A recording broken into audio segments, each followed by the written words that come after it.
Good morning. Thanks, Jose and Joan, for coming here today to the office for this interview on the Bookline investment opportunity.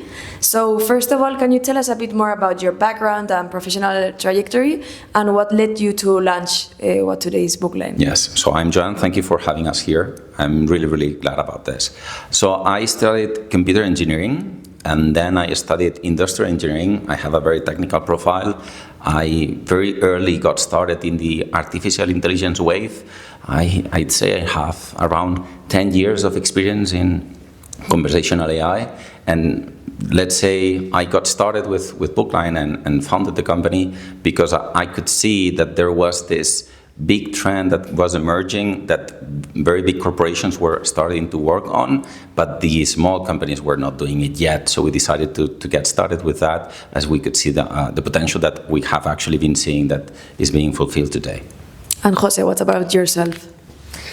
Well, as a background, I'm a telecom engineer. I did an MBA in IESE.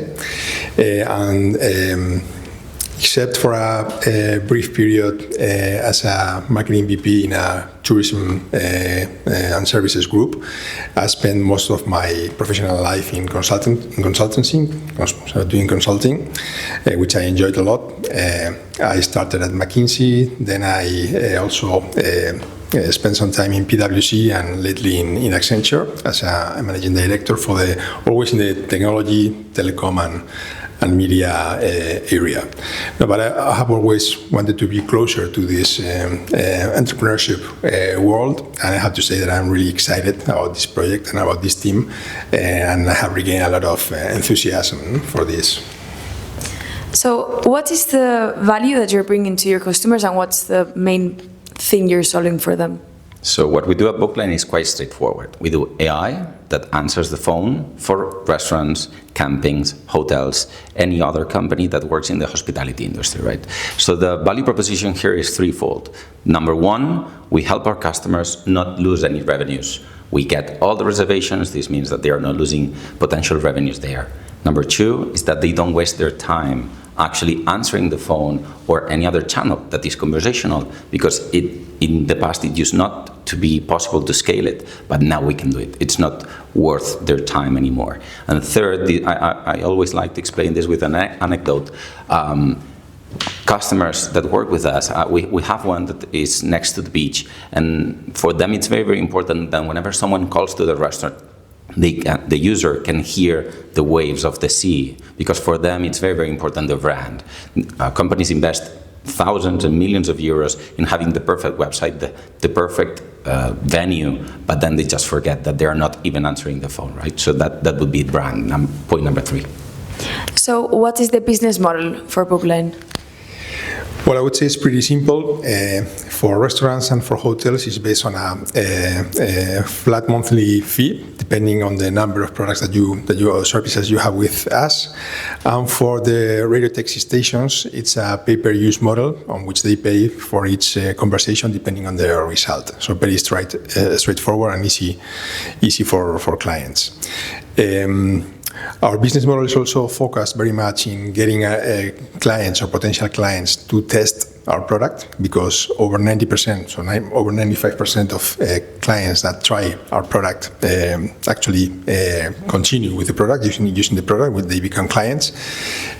So we have mainly a sales force that is focused on hotel chains or restaurant groups, and to make sure that they understand their pains and get the right service from us, so that they try it, they test it, and they become clients. What do you consider is the main differentiating factor of your product versus the competitors? So I would say that there are three things. Number one, we got started earlier than any other company in the space, and we started in 2019. So we got the very first grasp of the interactions that users were having with our customers.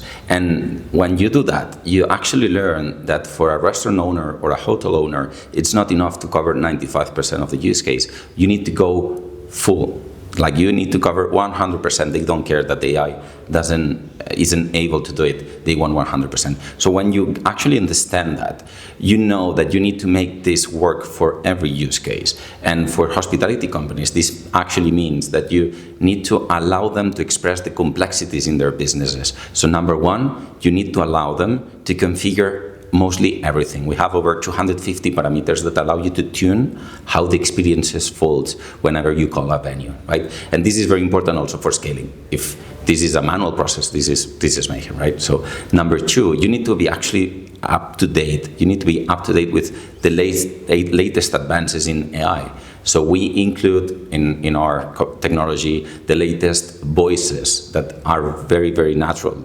11 Labs released one in 2 weeks ago, and we already have it. Like, you need to be very, very quick there. And also with the generative AI models, you need to have all of them in the right place. And number three, it's actually very, very important for what we do to get the right integrations. Our customers don't want to change the reservation software, their PMS, their booking engine, just because it's not integrated with us. We need to have full coverage. And for that, it's actually very, very important what we have achieved in the past. We have managed to get the integration in the restaurant industry with the leaders of every country that is actually relevant in the West.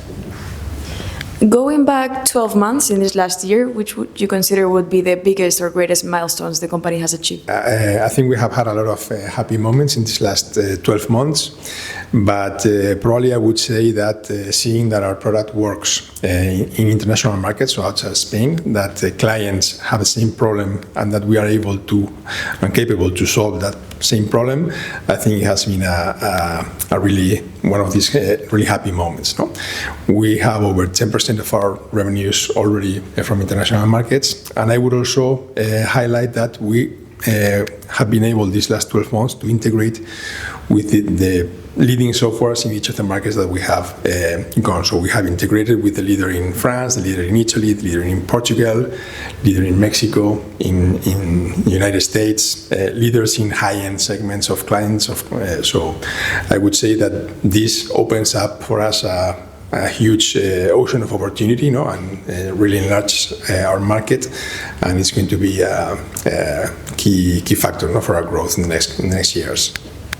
And regarding the current investment opportunity, what's the structure of this investment opportunity and how the funds will be allocated?